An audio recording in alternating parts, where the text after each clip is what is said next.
శ్రీకాకుళం జిల్లాలోని అరసవల్లిలో రథసప్తమి వేడుకలు వైభవంగా ప్రారంభమయ్యాయి. ప్రభుత్వం తరపున స్వామివారికి మంత్రి అచ్చెన్నాయుడు పట్టు వస్త్రాలు సమర్పించారు. కేంద్ర మంత్రి రామ్మోహన్ నాయుడు, ఏపీ హోంమంత్రి అనిత, ఇన్ఛార్జి మంత్రి కొండపల్లి శ్రీనివాస్ స్వామివారిని దర్శించుకున్నారు. స్వామివారికి ప్రత్యేక పూజలు నిర్వహించారు. మరోవైపు రథసప్తమి నాడు స్వామివారి దర్శనానికి భారీగా భక్తులు తరలివస్తున్నారు.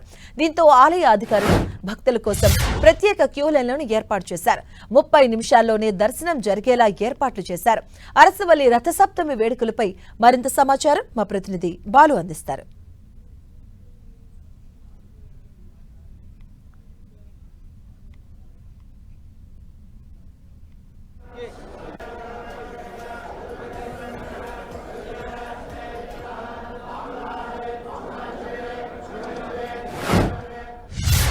అరసవల్లి రథసప్తమి వేడుకలు వైభవంగా ప్రారంభమయ్యాయి. స్వామివారికి ఈరోజు మొట్టమొదటిగా క్షీరాభిషేకంతో స్వామివారి యొక్క రథసప్తమి వేడుకలు అయితే ప్రారంభమయ్యాయి. స్వామివారికి అటు రాష్ట్ర ప్రభుత్వం తరఫున పట్టు వస్త్రాలను స్థానిక మంత్రి అచ్చెన్నాయుడు సమర్పించారు. దాంతోపాటు మిగిలిన ఎవరైతే కేంద్ర మంత్రి రామ్మోహన్ నాయుడుతో పాటు జిల్లా ఇన్ఛార్జి మంత్రి శ్రీనివాస్ వీళ్ళందరూ కూడా స్వామివారికి అయితే పట్టు వస్త్రాలు సమర్పించారు. దాంతోపాటు హోంమంత్రి కూడా యొక్క కార్యక్రమంలో పాల్గొన్నారు. భారీ ఎత్తున ప్రజలు వస్తున్న నేపథ్యంలో ప్రత్యేకమైనటువంటి ఏర్పాట్లు చేసి ఎలాంటి ఇబ్బందులు కూడా కలగకుండా అయితే అటు పోలీస్ బందోబస్తు కానీ ఇటు రెవెన్యూ సంబంధించినటువంటి సిబ్బంది కానీ దేవాదాయ సిబ్బంది కానీ పూర్తిగా ఏర్పాట్లు చేశారు.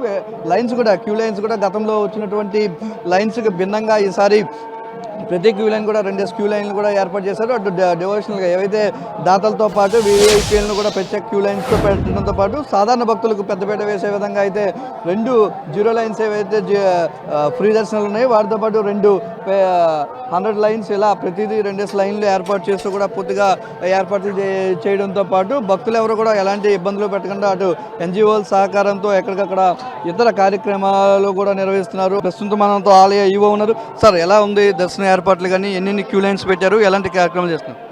నమో సూర్యభాగాయ నమః. ఈరోజు శ్రీ స్వామి రథసప్తమి సందర్భంగా మేము 6 క్యూ లైన్స్ ఏర్పాటు చేయడం. బయట ఫ్రీ దర్శనం 2 ఏర్పాటు చేసాము. అలాగే 100 రూపాయల దర్శనం 2 లైన్లు ఏర్పాటు చేసాం. అలా పెద్ద తోట నుంచి ఏమో 500 రూపీస్ క్షీరాభిషేకము, నెక్స్ట్ ఏమో 300 రూపాయలు టికెట్ జనరల్ టికెట్ అలాగే ఒక లైన్లో వస్తుంది. తదుపరి మన డోనర్స్ పాస్ ఒకటి కానీ వివిఐపి పాస్ 300 రూపీస్ కానీ కూడా ఒక లైన్లో వస్తుంది. ఈ సంవత్సరం ఏంటంటే ప్రోటోకాల్ సంబంధించింది వేరేగా రూట్ ఏర్పాటు చేయడం ఉందంటే వివిఐపి రూట్ ఏర్పాటు చేయడం వలన దానికి ఒక మన ఫుట్ఓవర్ బ్రిడ్జ్ వేయడం వలన మనకి చాలా ఈజీ అయిపోయింది. లేకపోతే వరకు క్రిష్కాసే కొంచెం లోపల వెళ్ళడం ఇబ్బంది అయ్యేది. లోపల కూడా సేమ్ 6 ఇక్కడ బయట ఎలాగ 6 లైన్లు ఉన్నాయో లోపల కూడా 6 లైన్ పెట్టడం వలన మ్యాక్సిమం దర్శనం నాకు చాలా స్పీడ్గా అవుతుంది. ఇప్పటికే మేము 1:15 గంటకి దర్శనం వదిలేయడం జరిగింది. అన్ని లైన్లోనే అయిపోయిన తర్వాత ఆల్రెడీ పట్టు వస్త్రాలు గౌరవ అచ్చెన్నాయుడు గారు మంత్రి గారు, అలాగే రామ్మోహన్ నాయుడు గారు, అలాగే శాసనసభ్యులు కొనశంకర్ గారు, అలాగే మన హోంశాఖ మినిస్టర్ తదితరులు వచ్చారు. ఫస్ట్ టైం ఆయన మన అచ్చెన్నాయుడు గారు గౌరవ మంత్రి వారిలు శాసవస్త్రంలో పట్టు వస్త్రాలు స్వామివారికి గవర్నమెంట్ తరఫున సమర్పణ జరిగింది. ఆ తర్వాత మేము వెంటనే కూడా లోపల దర్శనం ఆఫ్ చేసి అందరూ డైరెక్ట్గా పంపించడం జరిగింది. ఇప్పుడు చాలా స్పీడ్గా వెళ్తుంది.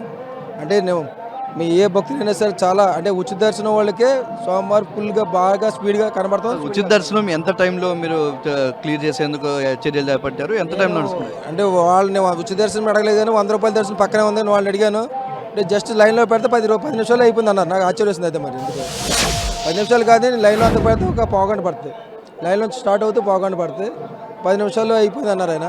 అలాగే సేమ్ ఎలాగన్నారో ఉచిత దర్శనం కూడా అదే పక్కనే ఉంటుంది కాబట్టి అంత లైన్ అదే ఉంటుంది కాబట్టి ఉచిత లైన్ కూడా అదే స్పీడ్ దర్శనం అవుతుంది. భక్తులందరూ కూడా ఎలాంటి ఇబ్బందులు కలగకుండా అయితే పూర్తి ఏర్పాట్లు చేసామంటున్నారు. ఏవైతే క్యూ లైన్స్ ఉన్నాయో ఆ క్యూ లైన్స్ కూడా చాలా ఫాస్ట్గా మూవ్ అవుతున్నాయి. ఫ్రీ క్యూ లైన్స్తో పాటు పెయిడ్ క్యూ లైన్స్ కూడా 10 మినిట్స్ లోపే వెళ్తున్నాయని చెప్తున్నారు. మరోవైపు భక్తులందరికీ కూడా ఇబ్బంది పడకుండా బయట జిల్లాల నుంచి వచ్చినప్పుడు కదా ఎన్జిఓల సహకారంతో ఎక్కడికక్కడ భోజన ఏర్పాట్లు చేసామన్నారు. మొత్తానికి స్వామివారికి అయితే స్వామివారి నిజరూప దర్శనం రేపు ఉదయం ఏదైతే ఈరోజు అర్ధరాత్రి 12 గంటలకు ప్రారంభమైందో రేపు సాయంత్రం 4 గంటల వరకు కూడా స్వామివారి నిజరూప దర్శనం అయితే కొనసాగుంది. ఇప్పటి వరకు కూడా భక్తులు పెద్ద ఎత్తున వచ్చే అవకాశం ఉంది. గతంలో కంటే కూడా ఈసారి భారీగా భక్తులు పెరిగే అవకాశం ఉంది. 2 నుంచి 5 లక్షల వరకు భక్తులు వస్తారని అంచనా నేపథ్యంలో భారీగా క్యూ లైన్స్ని కూడా ఏర్పాటు చేశారు. ఎంతమంది భక్తులు వచ్చినప్పటికీ కూడా 45 నిమిషాల్లో దర్శనాన్ని అయితే పూర్తి చేసుకునే విధంగా అయితే చర్యలు తీసుకుంటామని చెప్పేసి అయితే ఆలయ అధికారులు చెప్తున్నారు. కెమెరామెన్ సూర్యతో బాలు, ఎన్టీవీ శ్రీకాకుళం జిల్లా.